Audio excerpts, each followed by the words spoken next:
Khan sir अब orchestra में काम करने वाली किन्नर को दरोगा बनने की देंगे कोचिंग। सैंडी किन्नर को पढ़ने का बड़ा शौक। खान सर से मिलकर सैंडी है काफी खुश। अमिताभ बच्चन के शो केबीसी में छाए रहे खान सर। कपिल के शो में भी मचा चुके हैं धमाल। ऑनलाइन कोचिंग की दुनिया में खान सर बेहद ही जाने माने नाम है।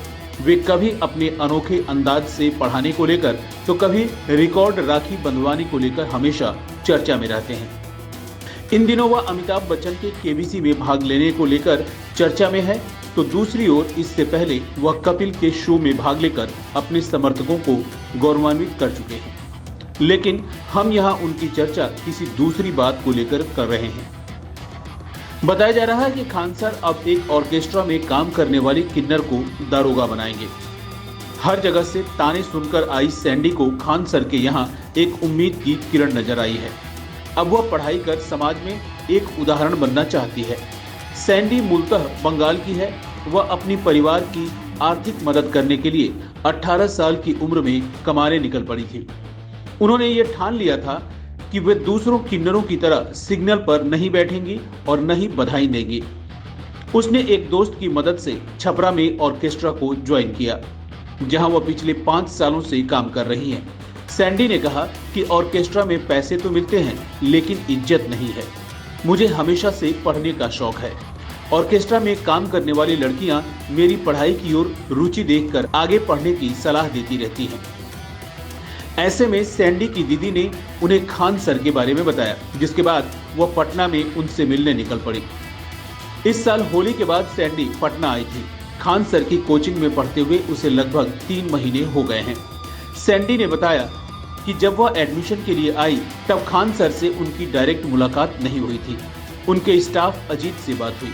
उन्होंने तो ये सोच लिया कि हर जगह की तरह यहाँ भी उन्हें रिजेक्शन ही मिलेगा। पर जब कोचिंग के स्टाफ ने उन्हें बताया कि उनका एडमिशन हो गया है तो उनकी खुशी का ठिकाना नहीं रहा। इसके साथ ही सैंडी को ये भी कहा गया कि उनकी पढ़ाई मुफ्त में होगी और किताबों के पैसे भी नहीं लगेंगे। सैंडी बताते हैं कि जब उनका जन्म हुआ तब उनके परिवार के लोग काफी खुश थे। वह 4 भाई बहनों में सबसे छोटी है। जब वह 4 साल की हुई तब उनके अंदर काफी चेंज आने लगे। वह लड़कों से ज्यादा लड़कियों के साथ रहने लगी। उनके जैसे चोटी बांधना, घर घर खेलना उन्हें अच्छा लगने लगा। जैसे जैसे वह बड़ी होती गई उनका अट्रैक्शन लड़कों से होने लगा। उन्हें लड़कों से बात करने में शर्म आने लगी और वह अपने घर बारात आने और शादी करके ससुराल जाने के सपने भी संजोने लगी। जब उन्हें इस बात का एहसास हुआ कि वह दूसरों से अलग है, तब भी उनके घर वालों ने उनका पूरा साथ दिया। बाहर वाले ताने मारने लगे और अलग अलग नाम से भी बुलाने लगे। पर सैंडी को सबसे ज्यादा बुरा तब लगा जब अपने ही कजिन ने उन्हें ताना मारा। उनके पापा नहीं हैं। उन्हें काफी चोट लगी जब रिश्तेदारों ने उनकी वजह से उनकी मम्मी को ताना मारना शुरू कर दिया। अपनी मैट्रिक की परीक्षा देने के बाद 3 महीने की छुट्टी में उन्होंने जॉब करने का सोचा, पर हर जगह से उन्हें रिजेक्शन ही हाथ लगा। इंटर की परीक्षा देने के बाद भी उन्होंने जॉब की कोशिश की, लेकिन फिर उन्हें निराशा ही मिली। उन्हें सब अपने लंबे बाल कटवाकर मर्द जैसा दिखने को कहते थे।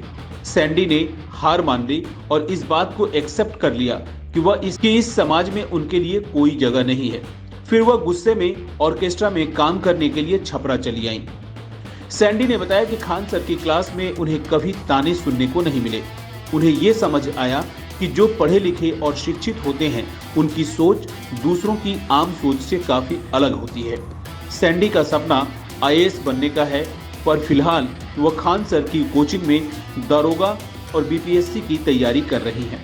खान सर से डायरेक्ट सैंडी की बात नहीं हुई है। उन्होंने सोचा कि जिस दिन वह दारोगा की वर्दी पहनेंगी उस दिन वह उनसे सामने से बात करेंगी।